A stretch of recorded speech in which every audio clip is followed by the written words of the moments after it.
Hi, All folks. We're going right. to get started in just a minute, but if you want to put on your camera, you're welcome to. You're welcome also not to. We will be recording this. So we do have our recording going. Oh, okay. Yeah, if you're in your car, don't worry about the camera. Please drive safely. And I can't see the other participants. I can only see you, Caitlin. So Oh, okay. um, I Would think we I'm good. like to start with seeing what program folks are here to hear about? Yeah, if it's safe to put it in the chat or unmute yourself and let us know how many of you are interested in the Herbal Sciences Bachelor's program and how many are interested in the Certificate of Holistic Landscape Design. Holistic landscape design. Great. Okay. Yeah, yeah, I can see you. Right, in herbal sciences. Okay. Wonderful. We're going to keep our eye on the waiting room in case people join us a little bit late. Caitlin, do you want to kick it off with holistic landscape design first? Sure. So both Jen and I are in the botanical medicine department at Bastyr. Jen is our department chair of that department, and Dr. Connor is our dean for the school. And I run the certificate in holistic landscape design at Bastyr. So I'll just give you a few brief slides just to kind of touch base on some of that, and we'll do a lot of Q&A today if folks have questions. And an important thing to note is that students can do both the herbal sciences and CHLD program together. They have differing schedules, so they do work together if you so choose.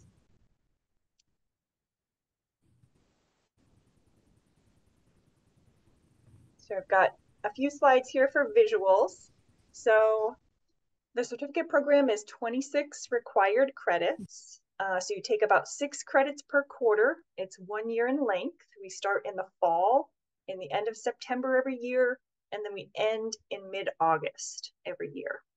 And so it's an evening and weekend schedule where we typically have, about 6 to 9 weekends of classes, sometimes Saturdays and Sundays, sometimes just Saturdays. And then we'll have a couple evening classes as well. The program is 90% in person. We do have a couple courses that we run online. Um, and our prerequisites for it are 90 quarter or 60 semester credits of an undergraduate degree, as well as a basic botany course, so that you're coming into the program with some understanding of the morphology and physiology of plants. And we go from there. So this is a design certificate. We focus on permaculture design as our main design method. Um, and then we incorporate things like medicinal and edible plants in the landscape, soil science, understanding greenhouse propagation and management of plants, um, working within communities and doing work around grant writing and how we can facilitate programs within communities. So a lot of it is very hands-on and very project-oriented in terms of our work. So we always have real-life clients that we're working with every year. And the students do a master planning design, like you see up there in the top photo, where they're looking at a landscape over the course of a year. And they're doing a really in-depth analysis in terms of what do the clients need from that landscape, what are all the landscape factors that are involved, so they can really understand that landscape and create a detailed plan. Um, and all of the courses are kind of supporting that design curriculum. We also do a lot of hands-on work. So we take some field trips and visit greenhouses and different permaculture sites, meet with folks in the community who are doing this kind of work. We do a lot of work in our Bastyr greenhouse down there in the corner. So we have kind of that kinesthetic aspect of learning that's involved in the program as well. So there's a couple papers, a couple tests, but a lot of project-based real-world learning and hands-on activities. So you can see some additional designs, garden installations that we do. We often will partner with a nonprofit to do an installation so that we're working within the community as well. So we've done the Flower and Garden Show a couple times, and we've also worked with nonprofit organizations like the New Roots organization, the Black Farmers Collective, and various others. So in applying for this program, you can reach out to Chris Sandy. He's our admissions advisor. I would be the contact for any curriculum or programmatic questions. We always recommend like some organic gardening, farming, having your hands in the soil experience as well, because it's really important to get that dirt time and really understand the plants in that way before we start to design. Though we get to use all of the Bastyr garden for that as well, which gives us a great access to a diversity of plants. And those are kind of our basics for the program. So I'm happy to take any questions later as well, but that's kind of hitting the key points to know at this moment. And Jen, did you want to segue into the herbal sciences one, and then we can do Q&A after? Okay, let me figure out how to share your slides here.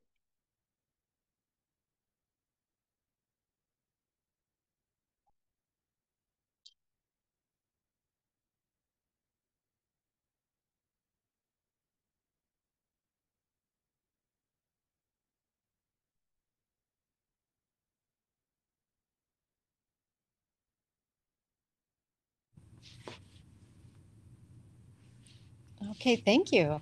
So the Bachelor of Herbal Sciences program is a 2-year program where you can flip through to the next slide, where you'll encounter a lot of professional herbalists that have specialty training.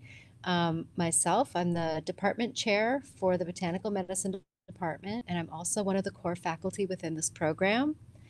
Dr. Caleb Lund has a PhD in toxicology. He's also a registered herbalist, and he oversees the research lab. Next slide.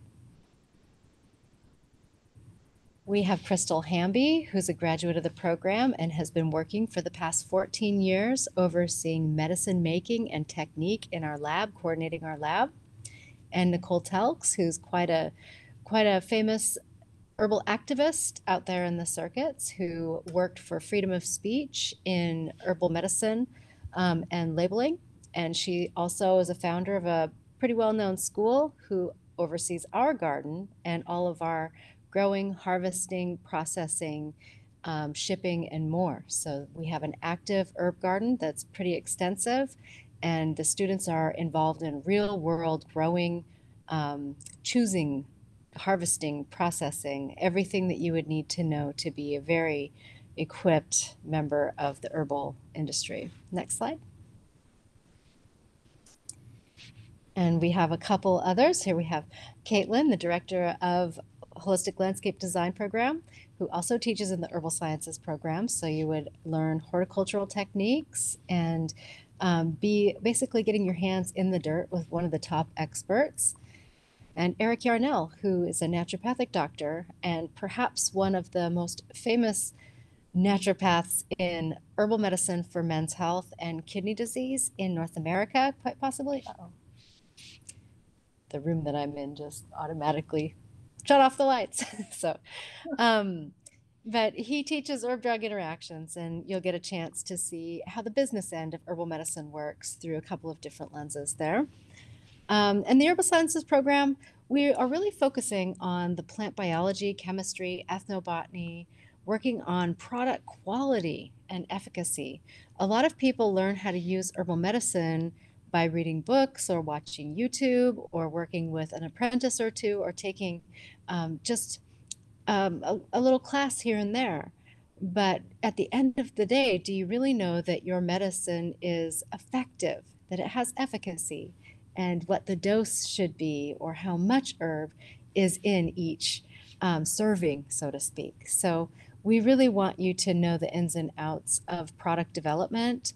We also want to prepare you for a career that you love. So we want to place you into work experiences, really of your design, but we have a lot of connections in the industry and hope to partner you with a mentor that can provide you with meaningful guidance and help you develop a professional portfolio so that you can go out into the world showing a lot of things that you're proud of.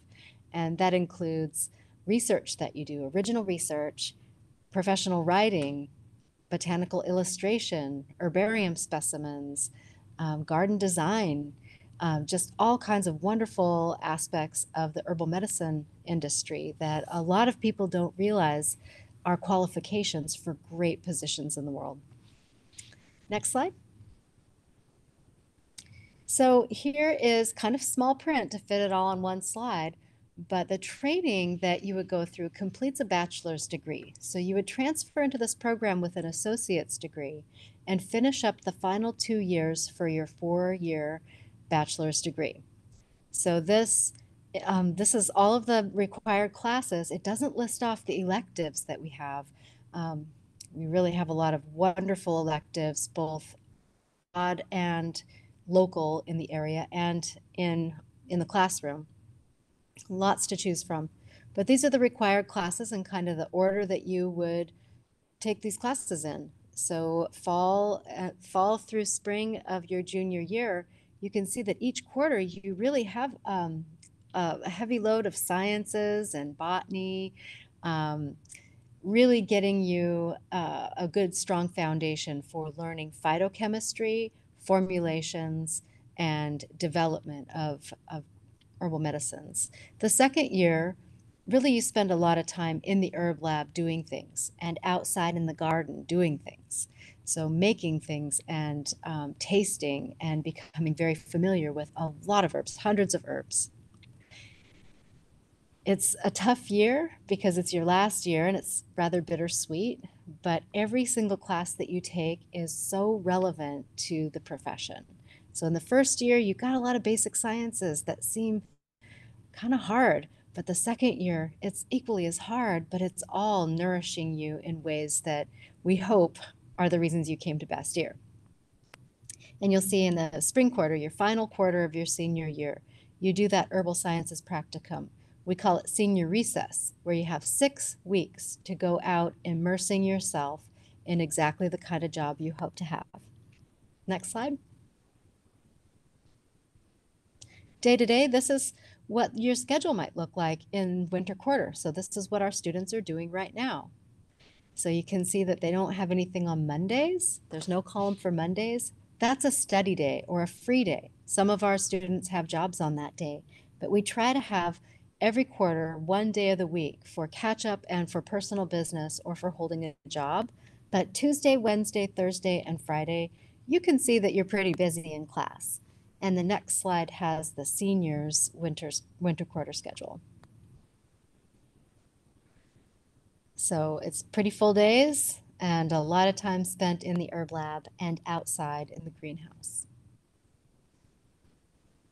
And last slide. So our approach to teaching and learning herbal medicine is a little bit different.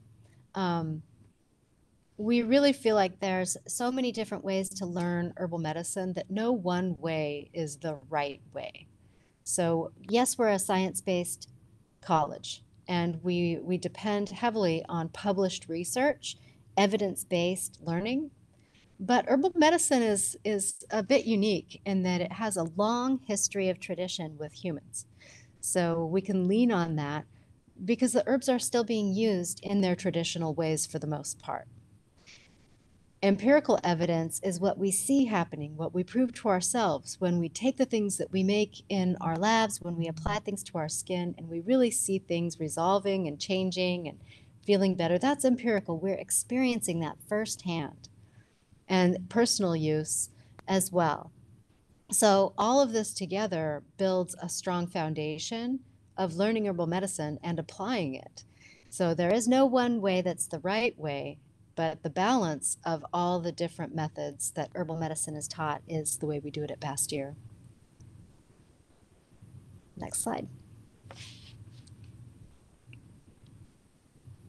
And the garden. I don't know if any of you happen to be local in the Seattle area, but if you are, we would love to have you come and visit the garden and just stroll around and see the diversity of species there. We have 353 medicinal species, making us one of the most diverse medicinal gardens in the world, and likely the most diverse medicinal garden in North America. So students are really a big part of it, and they are out there doing most of the growing, harvesting, processing, and caring for the herbs. And students that do it on a regular basis get paid work study if they qualify for work study to do that as a part-time job. We also use the garden as an ethnobotanical resource for a lot of different traditions. So the garden's separated into areas where there's Ayurvedic herbs, areas where there's traditional Chinese herbs, there's Western herbs. We arrange it in guilds, permaculture type guilds, so that we can mix a lot of different plants together depending on their size. And we categorize them by body system. So you can learn about the urinary system by just studying the herbs that are together in one system guild. So our garden also has a plant sanctuary for endangered plants that are on the United Plant Savers list to watch. And we also have a sacred seeds program honoring the medicines from our First Nation traditions, the Salish tribes. So it's an exciting place to discover, and it really will take you years to learn about all of the plants in there. And next slide. So the next step is to check out the application process if you haven't done that already by going onto the Bachelor website or just asking us lots of questions now. And at any time you have more questions, please connect with our admissions advisors and ask them. If they don't know the answer, they usually forward your question to me or to Caitlin, and we get back to you right away, hoping to invite you on campus or to at least get to know us a little bit better. Questions?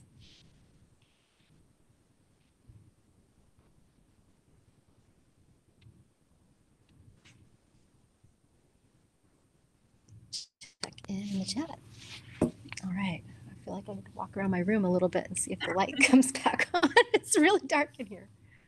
So if folks have questions about either program, feel free to ask Jen or myself at this point, or you can also enter them into the chat if you prefer to do it that way, and we'd be happy to answer them.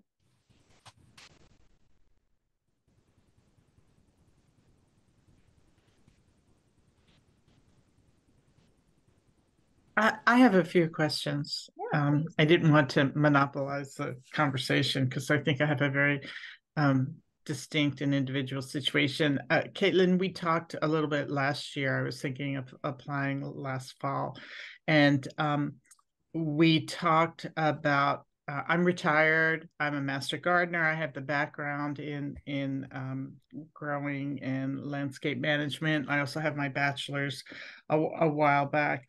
But I was thinking of taking the course as a I'm not quite sure of the term, but grade free and not worrying about getting the certificate. And there were some courses that I wanted to take and some courses I thought I might sit out. And I didn't know how flexible this that would be, if it would, if you were open to it, or if I would interrupt the design of the classes. I certainly don't want to be I don't want to hold anybody back because I'm more interested in just acquiring the knowledge. I've been doing my own little landscape management for years. I have some property in Southern Oregon, and I'm looking to apply what I learn in this class to an area there, and very interested in the permaculture. It's got, I think, 3 different microclimates and 3 different kinds of soil right where it is. So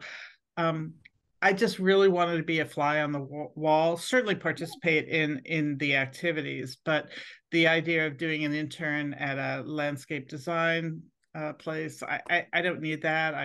That doesn't interest me. That's what I'm talking about. Mycology sounds great. Permaculture sounds great. The other classes sound great. So I was just wondering if you would be open to that. Mm-hmm. Yeah, auditing is definitely a possibility. There's a few classes like the permaculture class that runs as a series. So it wouldn't be possible to like jump in now or spring quarter because we build our content up from fall onwards, so it's Sure. relative. But there are certainly classes that you could join up for in spring or summer quarter if you like. And Oh, then if really? you wanted to talk about doing some of the series classes starting next fall, we could talk about that as well. Well, great. I hadn't thought about jumping in the middle, but maybe that's an option. I'm looking at all 4 courses in the fall and then the other 2 semesters. I think I have the curriculum up here.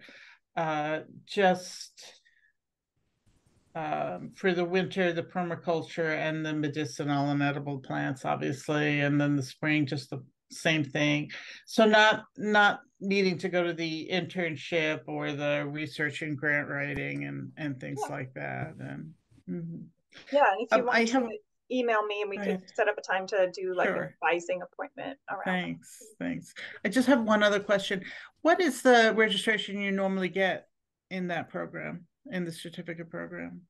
How many people are Numbers can usually? vary. So last year we had 17. This year we're at Oh, like five. good. Yeah, so it kind of varies. Yep. Permaculture usually a little bit higher because we'll have students from other programs at Best Year who joined Mm-hmm. that series. So each Mm-hmm. class can vary a little bit. Okay. All right. Well, I'll I talk with think the you average in that program is personally. about Yeah. nine people. 9 people. Okay. Yeah, I have another question about the botany prerequisite also, but I'll talk with you privately and I don't have to take everybody's time. Thank you.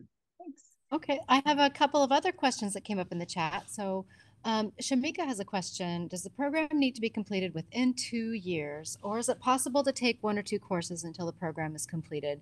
Shamika, I thank you for asking that question. Life is funny that, we always have a couple of students that are on a special track, like a 3-year track. It's not ideal because all of the classes go in sequence and we don't always offer all classes every quarter. So we would just need to sit down and put together a custom track for you and say, okay, this year we got to get you through all the basic sciences. And then the next year we're going to do another pass on, the other half of the basic sciences or so forth. So 3-year track is what many students choose to do.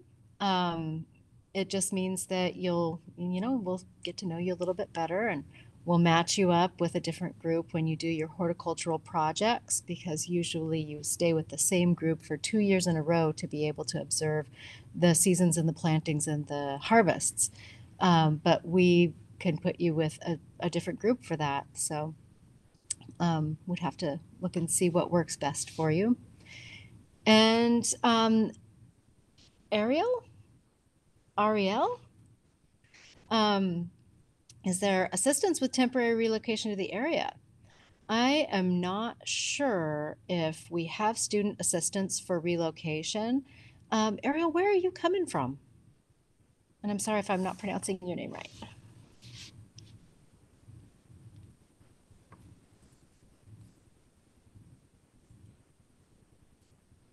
Ah, okay, Mount Shasta. Ooh, one of my good friends from the Herbal Sciences program is farming down in Mount Shasta. What a beautiful area. So it is a bit more expensive up here in the greater Seattle area, but there are ways to use student assistance or financial aid to cover student housing. So there are ways to do it where you could get assistance with accommodations, but I don't know of specifically relocation costs. Does anybody else know the answer to that question? No, so right now we don't have a provision specifically for like relocation funds. So that, it might come out of if you were doing financial aid and getting living expenses, it might need to be planned for so that that can be part of your living expenses funds for the first quarter. So Okay.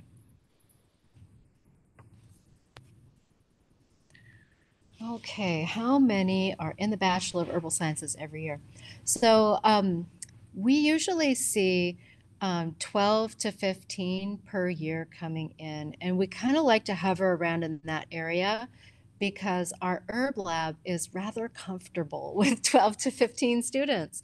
Once we get more than that, then we need to start separating into multiple sections of certain classes. So that's the sweet spot that we usually like. Um, so it's kind of a nice little cohort that gets along really well with group work. You know, we can separate into teams, we can separate into partnerships, and really get a lot of learning done with that amount of people. And if we had another sweet spot, it would be at about 24 students. So it's either going to be 12 or 24.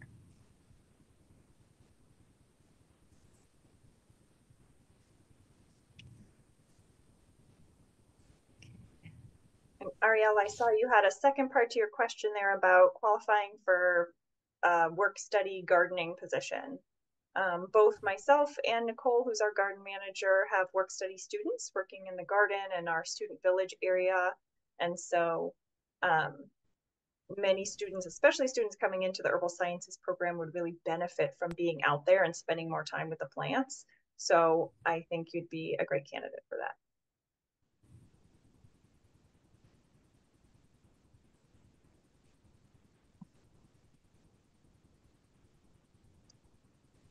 And Racina had a question there about possible careers with herbal sciences and the financial aspect. Yeah, great. So a lot of our herbal sciences students get great jobs at the companies that they really respect highly. So one of our grads is running the quality assurance end of the building for Gaia Herbs in North Carolina, which is one of the largest herbal companies. Another is a co-owner for Herb Farm and is just now stepping away from that position in order to be one of the chief research associates for the American Herbal Products Association, APA. We have students that have started up their own businesses in really creative ways. So one makes silver leaf jewelry that is medicinal, like real, it's actual castings of real leaves with all the knowledge base that goes to that. Another started a mead factory and is one of the premier medicinal mead companies in the state. Goodness, we have ones that have gone into farming and cultivation. We have several going into graduate studies for environmental topics and advanced botany topics. We have one in bioregulatory affairs, another going into the FDA. We have students holding jobs in an herbal capacity in a lot of different ways. Several of them have brick and mortar apothecary shops. Um, yeah, we make sure that whatever it is that you feel your niche is, that we introduce you to someone who's very successful in that niche, such that you can really learn the business before you're out there doing it.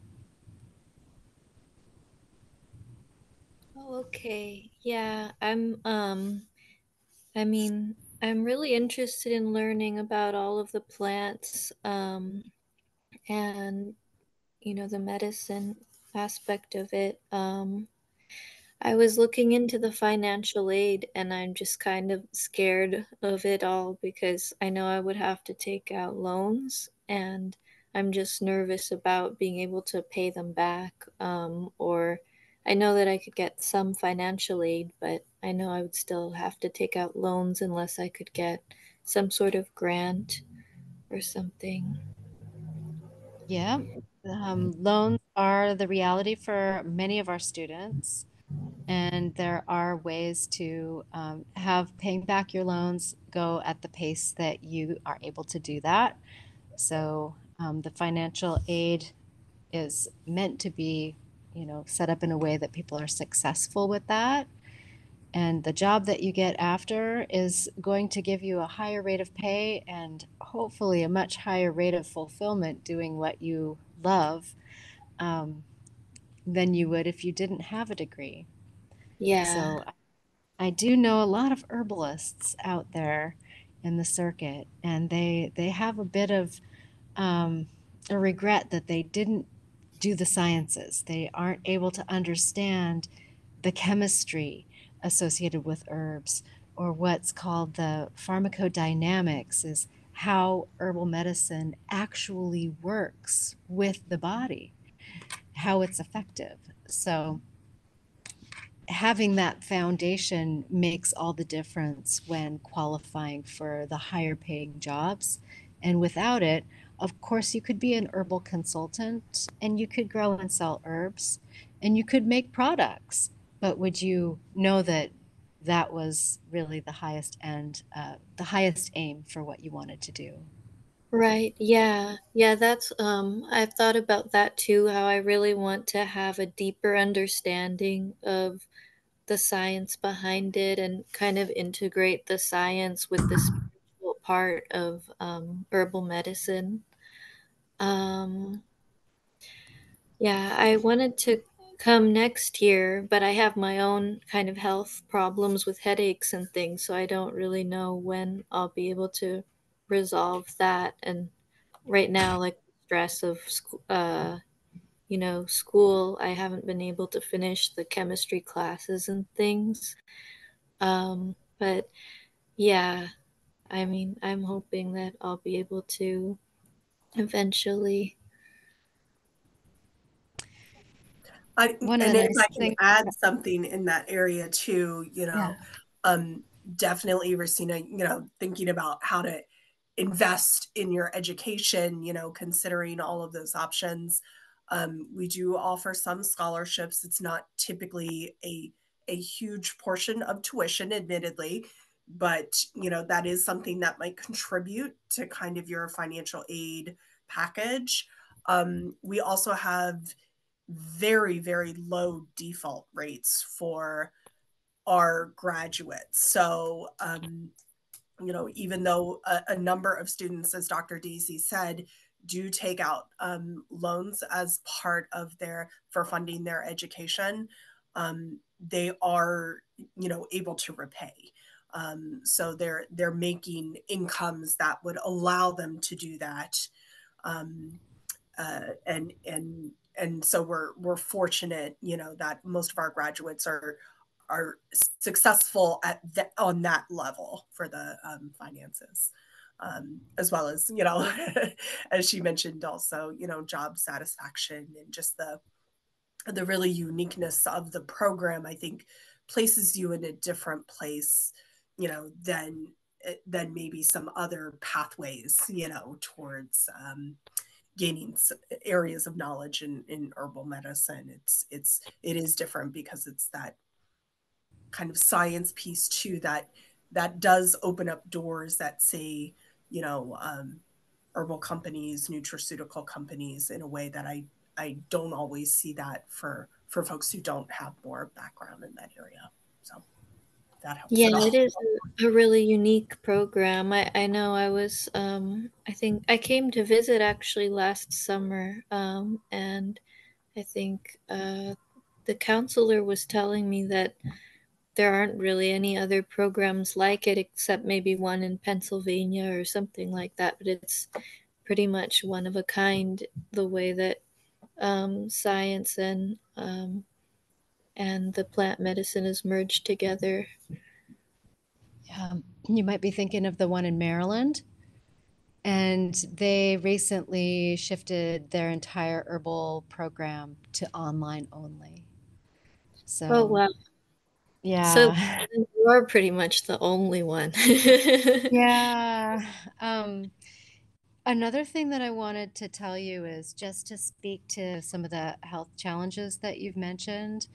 We have a policy at Bastyr that we're a fragrance-free campus, and we recognize that we do have many students on a healing journey who have chemical sensitivities or who need an environment that is more conducive to their own learning path. So that's something that we would want to know about you so that we could support you properly. Oh, yeah. Uh, yeah. And one of my favorite classes that I'm actually teaching right now is called Herbs and Food. So you not only learn herbal medicine, but you do get a strong foundation in nutrition and learn how to incorporate herbal medicine into whole foods cuisine. And we find a lot of students really appreciate that on their personal journey to be able to cook for themselves in a different way. I had one more question.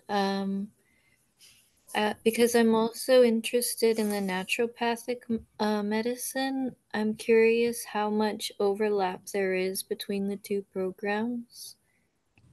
It's a great question. I think, well, I'm a little biased because I was an herbal science student and I went on to get my ND, and I found that I did get to waive some of the labs or be paid as a TA in the classes that I was taking because I knew my way around the lab better than most of the other naturopathic students. There isn't a lot that you can waive, but there are some classes that you can waive.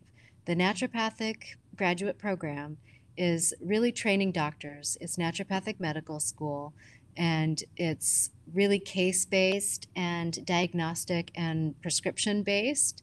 So they learn a lot less about making great formulas and a lot more about differential diagnosis and applying prescriptions to um, different conditions. So, yes, the naturopaths spend a lot of time in the herb lab and learning herbs, but they learn about them from a different perspective for the most part. Herbal science students do extremely well in Bot Med as ND students. About 10% of our herbal science grads continue on into graduate studies to become practitioners. And that's a question that comes up every single cohort every year. Is this program going to prepare me to be a clinical herbalist? And the answer is no, and that's because you would need additional training. We just couldn't cram it all into a 2-year program and have you be ready. There's also the very real unfortunate part of it is that clinical herbalists are not licensed to practice medicine in the United States. So there are laws that protect them as practitioners, but since there isn't a license that's recognized federally, we need to, and we're a federally accredited school, we need to let you know that you need further training before you're ready to be a clinical practitioner. And therefore, we would pave that path for you. If you wanted to do that but didn't want to do the ND program, then we would set you up with apprenticeships and mentorships and kind of send you off in that direction and have you work closely with the American Herbalist Guild to get professional credentials through them. And that gives you some protection and some protocols as well as the mentorships. You were also wondering about what you could do as possible careers. And I just remembered that we keep in touch with our alumni pretty closely. And we have a Facebook group that's closed. And pretty much what we talk about are different work opportunities, employment opportunities, and networking with one another. So the Herbal Science program has been around for 24 years. And that's a lot of graduates out there in the world that are creating new opportunities, starting businesses, making career paths for all of the next generations of herbal science grads.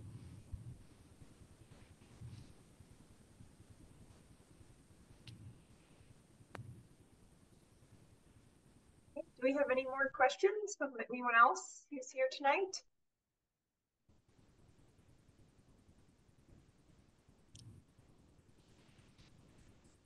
Is there anything else you'd like to add, Dr. Daisy or Dr. Connor?